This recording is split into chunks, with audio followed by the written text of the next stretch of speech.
ভোটযুদ্ধ শেষে সারা দেশে বইছে বিজয়ের হাওয়া। বিজয়ী প্রার্থীদের গ্যাজেট প্রকাশের উৎসবে মেতেছেন কর্মী সমর্থকরা। রাজবাড়ী ১ আসন থেকে বিজয়ী আলী নেওয়াজ মাহমুদ খৈয়ুমকে ফুলেল শুভেচ্ছা জানিয়েছেন বিএনপির নেতাকর্মী ও শুভানুধ্যায়ীরা। স্লোগানে স্লোগানে নবনির্বাচিত সংসদ সদস্যকে অভিনন্দন জানান তারা। রাজবাড়ীর উন্নয়নে ঐক্যবদ্ধভাবে কাজ করার কথা জানান নেতাকর্মীরা।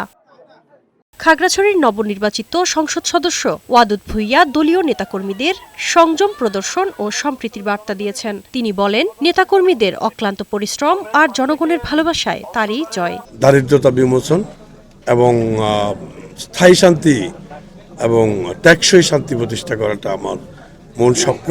কিশোরগঞ্জ ২ আসনে পরাজিত প্রার্থীর বাড়ি গিয়ে সম্প্রীতির বার্তা দিয়েছেন অ্যাডভোকেট জালালউদ্দিন। শুক্রবার রাতে নিকটতম প্রতিদ্বন্দ্বী জামায়াতের প্রার্থী মোহাম্মদ শফিকুল ইসলাম মোড়লের বাড়িতে গিয়ে শুভেচ্ছা জানান তিনি।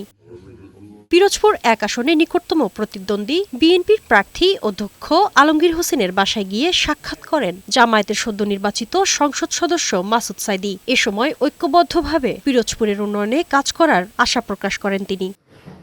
সবাইকে সাথে নিয়ে কাজ করার অঙ্গীকার করেছেন ঝিনাইদহ ১ আসন থেকে নবনির্বাচিত সংসদ সদস্য মোহাম্মদ আসাদুজ্জামান। মানুষ তার উপর যে আস্থা রেখেছে তা পূরণের আশা প্রকাশ করেন তিনি। ভালো কিছু আমরা শিখে নিয়ে সামনে আরো এগিয়ে যাব, এটাই আমাদের মেসেজ।